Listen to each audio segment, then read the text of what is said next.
Ayan po, mag-ahawan muna ako dito, madamo na, hindi nakita ang talong dito sa banda rito sa tabi ng palayan. Ayan, lalaki na ng bunga, pwede na pitasin.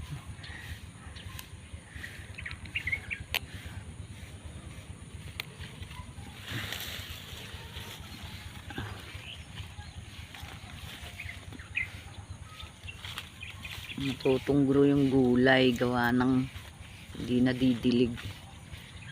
Kailangan diligin na may bunga, maraming bunga.